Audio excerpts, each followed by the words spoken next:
എല്ലാവർക്കും നമസ്കാരം.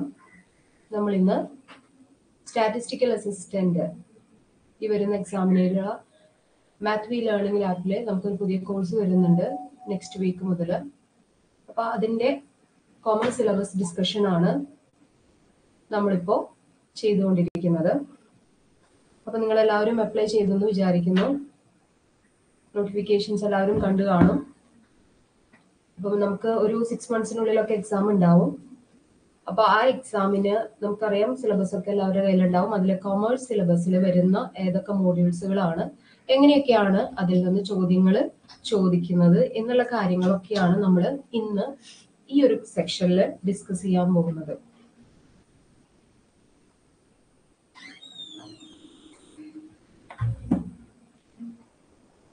അപ്പൊ എൻ്റെ പേര് പിങ്കി എന്നാണ്. ഞാനാണ് കൊമേഴ്സ് ക്ലാസ് ഡീൽ ചെയ്യുന്നത്. അപ്പൊ നമുക്ക് നോക്കാം ഏതൊക്കെയാണ് കൊമേഴ്സിൽ വരുന്ന. നമുക്ക് 4 മോഡ്യൂൾസ് ആണ് കൊമേഴ്സിൽ വരുന്നത്. ബേസിക്സ് ആണ് വരുന്നത്. അപ്പൊ അതിൽ എങ്ങനെയൊക്കെയാണ് മോഡ്യൂളിൽ വരുന്ന ടോപ്പിക്കുകൾ, അതുപോലെ തന്നെ എങ്ങനെയൊക്കെയാണ് ക്വസ്റ്റ്യൻസുകൾ വരുന്നത് എന്നുള്ളതൊക്കെ നമുക്ക് നോക്കാം.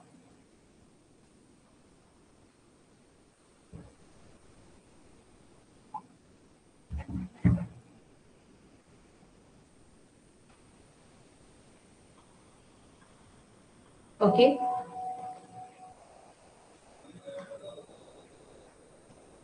അപ്പൊ ഫസ്റ്റ് മോഡ്യൂളിൽ വരുന്നത് മാനേജ്മെന്റ് കോൺസെപ്റ്റ്സ് ആൻഡ് തോട്ട്സ് ആണ്. എന്താണ് മാനേജ്മെന്റ്? നമ്മുടെ ഡേ ടു ഡേ ലൈഫിൽ കേൾക്കുന്ന ഒരു ടേം ആണ് മാനേജ്മെന്റ്, അല്ലെ? നമ്മൾ പല ടേംസ് മാനേജ്മെന്റ് റിലേറ്റഡ് ആയിട്ട് കേൾക്കുന്നുണ്ട്. അതായത് ഇപ്പോൾ ഫോർ എക്സാമ്പിൾ ഇവന്റ് മാനേജ്മെന്റ്, അതുപോലെ തന്നെ ഫിനാൻഷ്യൽ മാനേജ്മെന്റ് എന്നൊക്കെ നമ്മൾ കേട്ടിട്ടുണ്ടാവും. നമുക്ക് ഇവിടെ പഠിക്കാനുള്ളത് ഫസ്റ്റ് മോഡ്യൂളിൽ നമ്മൾ ഡിസ്കസ് ചെയ്യാൻ പോകുന്നത് മാനേജ്മെന്റ് എന്താണ് മാനേജ്മെന്റ് എന്നും, അതുപോലെ തന്നെ മാനേജ്മെന്റിന്റെ പല കോൺസെപ്റ്റ്സുകൾ, അതുപോലെ തന്നെ അതിന്റെ ഇമ്പോർട്ടൻസ്, ഡിഫറെന്റ് ലെവൽസ്. നമ്മളിപ്പോ ഒരു ബിസിനസ് പോയിന്റ് ഓഫ് വ്യൂ, ഇപ്പൊ കൊമേഴ്സ് ആയതുകൊണ്ട് എന്താ നമുക്ക് കൊമേഴ്സ് എന്ന് പറഞ്ഞാൽ, സിമ്പിൾ ആയിട്ട് പറഞ്ഞാൽ കൊമേഴ്സ് എന്ന് പറയുന്നത് trade and aids to trade ആണ് കോമേഴ്സ് എന്ന് പറയുന്നത്. അപ്പൊ ട്രേഡിനെയും എയ്ഡ്സ് ടു ട്രേഡ്, ട്രേഡിനെ സപ്പോർട്ട് ചെയ്യുന്നതും, അതാണ് സിമ്പിൾ കൊമേഴ്സിന്റെ definition, trade and aids to trade. അപ്പോ ഒരു ബിസിനസ് ഓർഗനൈസേഷൻ അല്ലെങ്കിൽ ഒരു നോൺ പ്രോഫിറ്റ് ഓർഗനൈസേഷൻ ഒക്കെ ആണെങ്കിൽ അവിടെ നമുക്കൊരു മാനേജ്മെന്റ് ആവശ്യമാണ്. അപ്പൊ എന്താണ് മാനേജ്മെന്റ് എന്നുള്ളത് നമ്മൾ ഡീറ്റെയിൽ ആയിട്ട്, അതുപോലെ തന്നെ അതിന്റെ മീനിങ്ങും importance of management, different levels, അല്ലെ? പല ലെവൽസ് ഉണ്ടാവും management, top level, middle level, lower level. അതുപോലെ തന്നെ മാനേജ്മെന്റിന്റെ nature, management considered as an science, art, profession. അപ്പൊ അതൊക്കെയാണ് നമ്മൾ ഈ മോഡ്യൂളിൽ ഡിസ്കസ് ചെയ്യുന്നത്. കൂടാതെ ഡിഫറെന്റ് മാനേജ്മെന്റ് തോട്ട്സ്, എങ്ങനെ മാനേജ്മെന്റ് എന്ന് പറയുന്ന ആ കോൺസെപ്റ്റ് വന്നു, അതിന്റെ ഡിഫറെന്റ് തോട്ട്സുകൾ പല ആളുകളും, അതായത് ഹെൻറി ഫയോൾ അല്ലെങ്കിൽ FW ടൈലർ എന്നൊക്കെ പറഞ്ഞ് പല വ്യക്തികളും മാനേജ്മെന്റിനെ പല രീതിയിൽ വിശദീകരിച്ചിട്ടുണ്ട്. അപ്പൊ അവരുടെ ചിന്തകളും അവരുടെ അതിലുള്ള അവരുടെ എന്തൊക്കെയാണ് അവർ അതിലേക്ക് കോൺട്രിബ്യൂട്ട് ചെയ്തിരിക്കുന്നത് എന്നുള്ള കാര്യങ്ങളൊക്കെ നമ്മൾ ഈ ഒരു മോഡ്യൂളിൽ ഡിസ്കസ് ചെയ്യും. കൂടാതെ വളരെ ഇമ്പോർട്ടന്റ് ആയിട്ടുള്ള ഒരു ടോപ്പിക്കാണ് പ്രിൻസിപ്പിൾസ് ഓഫ് മാനേജ്മെന്റ്. ഒരു മാനേജ്മെന്റ് ഫോളോ ചെയ്യേണ്ട 14 പ്രിൻസിപ്പിൾസ്, അത് മെയിൻ ആയിട്ട് ഇൻട്രൊഡ്യൂസ് ചെയ്തത് ഹെൻറി ഫയോൾ എന്ന് പറയുന്ന വ്യക്തിയാണ്. അപ്പൊ ആ പ്രിൻസിപ്പിൾസ് നമുക്ക് ഡിസ്കസ് ചെയ്യാനുണ്ട്. ദെൻ ഫങ്ഷൻസ് ഓഫ് മാനേജ്മെന്റ്, മാനേജ്മെന്റിന്റെ ഫങ്ഷൻസ്, എന്തൊക്കെ ചെയ്യണം ഒരു മാനേജ്മെന്റ് ഇഫക്റ്റീവ് ആവണമെങ്കിൽ. അതായത് പ്ലാൻ ചെയ്യണം, പ്രോപ്പറായിട്ട് പ്ലാൻ ചെയ്ത കാര്യങ്ങൾ ഓർഗനൈസ് ചെയ്യണം, അതിനാവശ്യമായിട്ടുള്ള ഹ്യൂമൻ റിസോഴ്സസിനെ റിക്രൂട്ട് ചെയ്യണം, സെലക്ട് ചെയ്യണം, ട്രെയിനിങ് ചെയ്യണം, അവർക്ക് ആവശ്യമായിട്ടുള്ള ഡയറക്ഷൻസ്, മോട്ടിവേഷൻസ്, ഡെവലപ്മെന്റ്സ് ഒക്കെ കൊടുക്കണം, കൺട്രോളിങ്. ഇതൊക്കെയാണ് ഫങ്ഷൻസ് മാനേജ്മെന്റിന്റെ എന്നുള്ള കാര്യങ്ങളാണ് നമ്മൾ ഈ ഒരു ഫസ്റ്റ് മോഡ്യൂളിൽ ഡിസ്കസ് ചെയ്യാൻ പോകുന്നത്. ഓക്കെ, ചെറിയൊരു ഐഡിയ കിട്ടിക്കാണുമല്ലോ എല്ലാവർക്കും. അപ്പൊ കൊമേഴ്സിലെ ഫസ്റ്റ് ഒരു മോഡ്യൂളാണ് മാനേജ്മെന്റ് കോൺസെപ്റ്റ്സ് ആൻഡ് തോട്ട്സ്. അപ്പൊ അതിൽ വരുന്ന ഞാനൊരു 1-2 ക്വസ്റ്റ്യൻസ് ആഡ് ചെയ്തിട്ടുണ്ട്, എങ്ങനെയാണ് ക്വസ്റ്റ്യൻസ് ചോദിക്കുക എന്നുള്ളത്.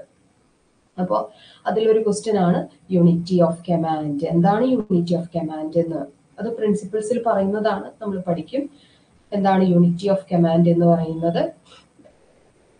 ഒരു 14 പ്രിൻസിപ്പിൾസ് നമ്മൾ പറഞ്ഞുവല്ലോ കയോളിന്റെ. അപ്പൊ അതിൽ വരുന്ന ഒരു ഇതാണ് എന്താണ് യൂണിറ്റി ഓഫ് കമാൻഡ്.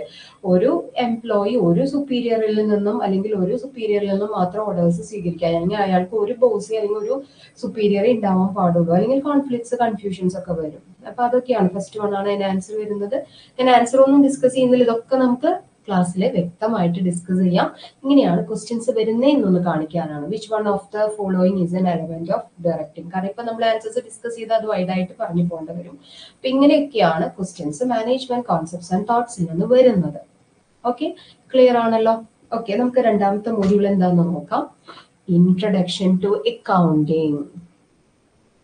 എന്താണ് ഇൻട്രഡക്ഷൻ ടു അക്കൗണ്ടിങ്? അക്കൗണ്ടിങ് എന്ന് പറയുന്ന ടേം കൊമേഴ്സ് പഠിച്ചവർക്ക് ഫെമിലിയർ ആവും, അല്ലെങ്കിലും മറ്റുള്ളവർക്കും എന്താണ് അക്കൗണ്ടിങ് എന്ന് പറയുന്ന ഒരു ടേം ഫെമിലിയർ ആണ്, കേട്ടിട്ടുണ്ടാവും അല്ലെ? അക്കൗണ്ട്സ് ഒക്കെ തയ്യാറാക്കുക, അല്ലെങ്കിൽ ഞാൻ അക്കൗണ്ടന്റ് ആയിട്ട് വർക്ക് ചെയ്യുന്നു എന്നൊക്കെ പറയുന്ന എല്ലാവരും കേട്ടിട്ടുള്ള ഒരു ടേം ആണ്. എന്താണ് അക്കൗണ്ടിങ്? അക്കൗണ്ടിങ് എന്ന് പറഞ്ഞാൽ സിമ്പിൾ ആയിട്ട് പറഞ്ഞു കഴിഞ്ഞാൽ നമുക്ക് ഇവിടെ പഠിക്കാനുള്ളത് എന്താണ് അക്കൗണ്ടിങ്, ഏതൊക്കെ ടൈപ്പ് അക്കൗണ്ടുകൾ ഉണ്ട്, ഫിനാൻഷ്യൽ അക്കൗണ്ടുകൾ, കാസ്റ്റ് അക്കൗണ്ടിങ്, മാനേജ്മെന്റ് അക്കൗണ്ടിങ്, കണ്ടോ ഏതൊക്കെ ടൈപ്സുകൾ, ഇതൊക്കെ നമ്മൾ ഡിസ്കസ് ചെയ്യുന്നുണ്ട്. കോസ്റ്റ് അക്കൗണ്ടിങ്, മാനേജ്മെന്റ് അക്കൗണ്ടിങ് ഒക്കെ. ദെൻ അക്കൗണ്ടിങ്ങിന്റെ കോൺസെപ്റ്റ്സുകൾ, കൺവെൻഷൻസുകൾ. അതായത് അക്കൗണ്ടിങ് എന്ന് പറഞ്ഞാൽ it is an art of recording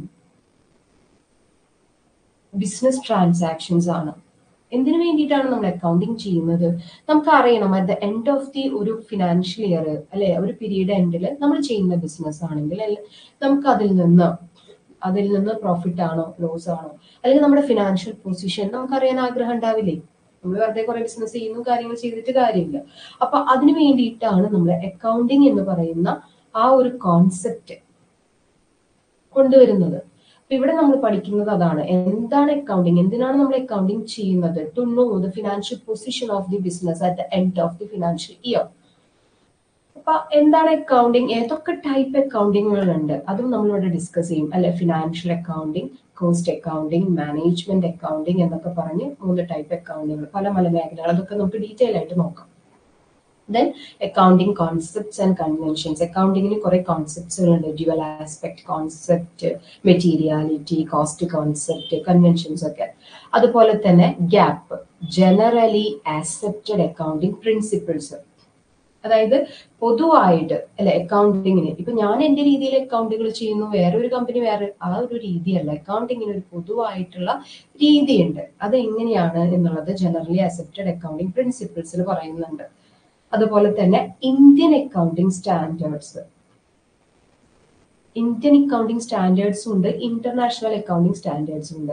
ഇവിടെ നമുക്ക് ഡിസ്കസ് ചെയ്യാനുള്ളത് ഇന്ത്യൻ അക്കൗണ്ടിങ് സ്റ്റാൻഡേർഡ്സ് ആണ്. അതായത് ഓരോ കാര്യങ്ങൾക്കും അക്കൗണ്ടിങ്ങിൽ എങ്ങനെ അതിനെ ട്രീറ്റ് ചെയ്യണം എന്നുള്ളതാണ് അതിൽ പറയുന്നത്. ഓരോ ട്രാൻസാക്ഷൻസ്, ഓരോ ഐറ്റത്തിനൊക്കെ. അപ്പൊ അതൊക്കെയാണ് നമുക്ക് അക്കൗണ്ടിങ് എന്ന് പറയുന്ന ഈ ഒരു സെക്കൻഡ് മോഡ്യൂളിൽ ഡിസ്കസ് ചെയ്യാനുള്ളത്. വളരെ വളരെ സിമ്പിൾ ആയിട്ടുള്ള ടോപ്പിക്കുകളാണ്.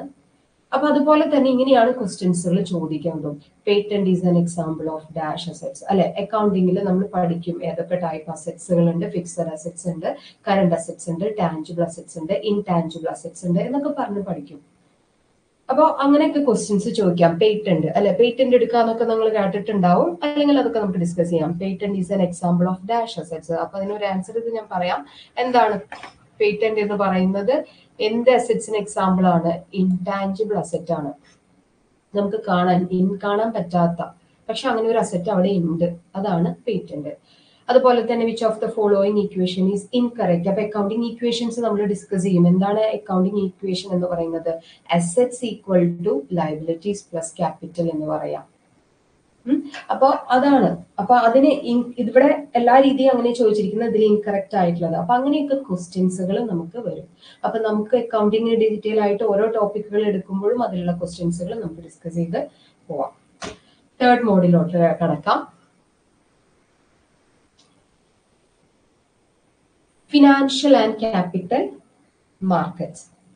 എന്താണ് ഫിനാൻഷ്യൽ ആൻഡ് ക്യാപിറ്റൽ മാർക്കറ്റ്സ്? അതാണ് തേർഡ് മോഡ്യൂളിൽ പറയുന്നത്. കേട്ടിട്ടുണ്ടാവും നിങ്ങൾ, ഫിനാൻഷ്യൽ മാർക്കറ്റ്, ക്യാപിറ്റൽ മാർക്കറ്റ് എന്നൊക്കെ പറഞ്ഞ് മാർക്കറ്റിനെ പല രീതിയിൽ ഡിവൈഡ് ചെയ്തിരിക്കുന്നതാണ്. അപ്പൊ ക്യാപിറ്റൽ മാർക്കറ്റ്, ഫിനാൻഷ്യൽ മാർക്കറ്റ് എന്ന് പറഞ്ഞാൽ ഫസ്റ്റ് ഹാൻഡ് സെക്യൂരിറ്റീസ് ഡീൽ ചെയ്യുന്നതും, ക്യാപിറ്റൽ മാർക്കറ്റ് എന്ന് പറയുന്നത് സെക്കൻഡ് ഹാൻഡ് സെക്യൂരിറ്റീസും ഡീൽ ചെയ്യുന്ന നമ്മുടെ ഇക്കോണമിയിലുള്ള മാർക്കറ്റുകളാണ്. അപ്പൊ നമ്മുടെ മണീനെ കൺട്രോൾ ചെയ്യുന്നതും അല്ലെങ്കിൽ നമ്മുടെ ഇക്കോണമീനെ കൺട്രോൾ ചെയ്യുന്നതൊക്കെ ഈ മാർക്കറ്റ്സുകളാണ്. അപ്പൊ അതാണ് തേർഡ് മോഡ്യൂളിൽ എന്താണ് ഫിനാൻഷ്യൽ മാർക്കറ്റ്, എന്താണ് ക്യാപിറ്റൽ മാർക്കറ്റ് എന്നുള്ളതൊക്കെയാണ് മെയിൻ ആയിട്ട് ഇവിടെ പറയുന്നത്. അതുപോലെ തന്നെ ഏതൊക്കെ ടൈപ്പ് പ്രൈമറി സെക്കൻഡറി മാർക്കറ്റ്സ്, എങ്ങനെയാണ് ഫ്ലോട്ടേഷൻ, ക്യാപിറ്റൽ ഫ്ലോട്ടേഷൻ നടക്കുന്നത്, സ്റ്റോക്ക് എക്സ്ചേഞ്ച് നമ്മൾ കേട്ടിട്ടില്ലേ, Bombay stock exchange, national stock എക്സ്ചേഞ്ചുകളൊക്കെ കേട്ടിട്ടുള്ളതാണ്, നമുക്ക് ഫെമിലിയർ ആയിട്ടുള്ളത് പറയാണ്. അപ്പോൾ എന്താണ് ഒരു സ്റ്റോക്ക് എക്സ്ചേഞ്ചിന്റെ ഫങ്ഷൻസ്, ഓക്കെ.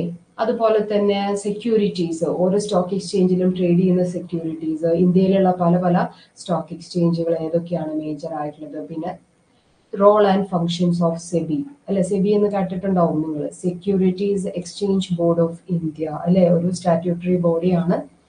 എന്താണ് അതിന്റെ പ്രത്യേകത അല്ലെ, നമ്മുടെ ക്യാപിറ്റൽ മാർക്കറ്റിനെ നിയന്ത്രിക്കുന്നത്, മണി മാർക്കറ്റിനെ നിയന്ത്രിക്കുന്നത് നമുക്കറിയാം reserve bank of India, RBI ആണെങ്കിൽ ക്യാപിറ്റൽ മാർക്കറ്റിനെയൊക്കെ നിയന്ത്രിക്കുന്നത് ആരാണ്, സെബി ആണ്. അപ്പൊ അന്നേരം അങ്ങനെയുള്ള കാര്യങ്ങളാണ് നമുക്ക് എവിടെ നോക്കാനുള്ളത്, ഫിനാൻഷ്യൽ ആൻഡ് ക്യാപിറ്റൽ മാർക്കറ്റ്സിൽ ഡിസ്കസ് ചെയ്യാനുള്ളത്. ഓക്കെ, അപ്പൊ അതിലും ഒരു ക്വസ്റ്റ്യൻ നമുക്ക് തന്നിട്ടുണ്ട്. എന്താണ് ക്വസ്റ്റ്യൻ പറഞ്ഞിരിക്കുന്നത്? The first dematerialised exchange in India were fully automated screen-based electronic trading system was introduced. കണ്ടോ, അങ്ങനെയൊക്കെ ക്വസ്റ്റ്യൻസുകൾ ഇതില് ചോദിക്കാം.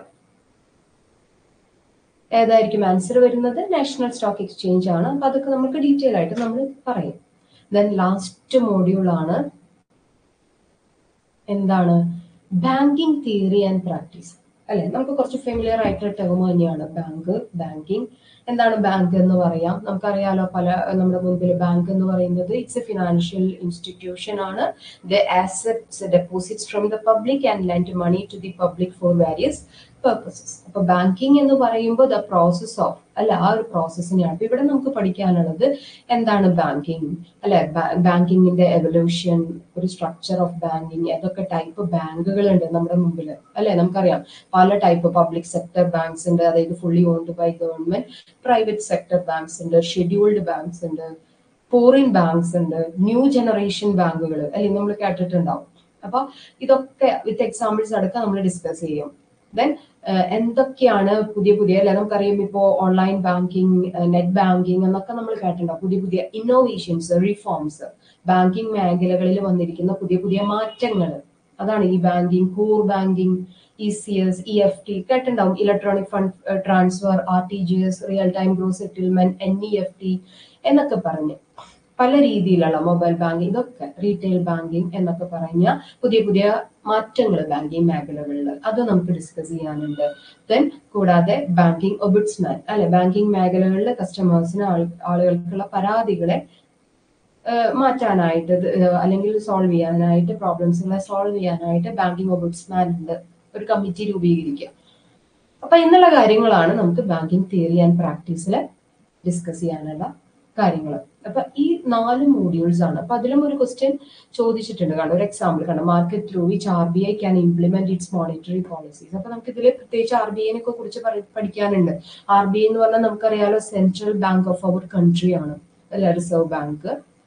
അപ്പൊ എന്താണ് റിസർവ് ബാങ്ക്, അവരുടെ ഫങ്ഷൻസുകൾ എന്തൊക്കെയാണ് റിസർവ് ബാങ്ക് ചെയ്യുന്നത്. അപ്പം reserve bank monetary policies implement ചെയ്യുന്നത് ഏത് മാർക്കറ്റിലൂടെയാണ്, മണി മാർക്കറ്റ് ആണോ, ക്യാപിറ്റൽ മാർക്കറ്റ് ആണോ, ഫോറക്സ് മാർക്കറ്റ് ആണോ, ഡെപ്റ്റ് മാർക്കറ്റ് ആണോ എന്നുള്ളതൊക്കെ നമുക്കറിയാം, തീർച്ചയായിട്ടും മണി മാർക്കറ്റ് ആണത്. അപ്പൊ എന്നുള്ള ക്വസ്റ്റ്യൻസുകൾ ഇങ്ങനെയാണ് നമുക്ക് 4 മോഡ്യൂൾസ് കൊമേഴ്സിൽ വരുന്നത്. ഓരോ മോഡ്യൂളിൽ നിന്നും 5 മാർക്സ് അങ്ങനെയാണ് പറഞ്ഞിരിക്കുന്നത്. അങ്ങനെ ടോട്ടൽ 20 മാർക്സിനാണ് കൊമേഴ്സിൽ നിന്നും ക്വസ്റ്റ്യൻസുകൾ ചോദിക്കുക. 20 മാർക്കിന്റെ ക്വസ്റ്റ്യൻസുകൾ കൊമേഴ്സിൽ നിന്നും വരും, സിലബസിൽ നിന്നും. ഓക്കെ, അപ്പൊ നമുക്ക് ഡീറ്റെയിൽ ആയിട്ട് നെക്സ്റ്റ് വീക്ക് തുടങ്ങി നമ്മുടെ ക്ലാസ് മറക്കരുത്. മാത്ത് വി ലേണിംഗിൽ ആരംഭിക്കും. സ്റ്റാറ്റിസ്റ്റിക്കൽ അസിസ്റ്റന്റിന്റെ ഡീറ്റെയിൽ ആയിട്ടുള്ള കോച്ചിങ് ക്ലാസ് വൈസ് ഉണ്ടാവും, ക്വസ്റ്റ്യൻ പേപ്പർ ഡിസ്കഷൻ ഉണ്ടായിരിക്കും, മോക്ക് ടെസ്റ്റ് ഉണ്ടായിരിക്കും, എല്ലാം കൂടിയിട്ടുള്ള ഒരു ഇഫക്റ്റീവ് ആയിട്ടുള്ള ഒരു ക്ലാസ് ആണ്. അപ്പൊ എല്ലാവരും ജോയിൻ ചെയ്യുക. അപ്പൊ സി യു ഓൺ, നമുക്ക് ക്ലാസ്സിൽ എല്ലാവർക്കും കാണാം, ഡീറ്റെയിൽ ആയിട്ട് നമുക്ക് അപ്പോൾ പഠിക്കാം. Okay, thank you.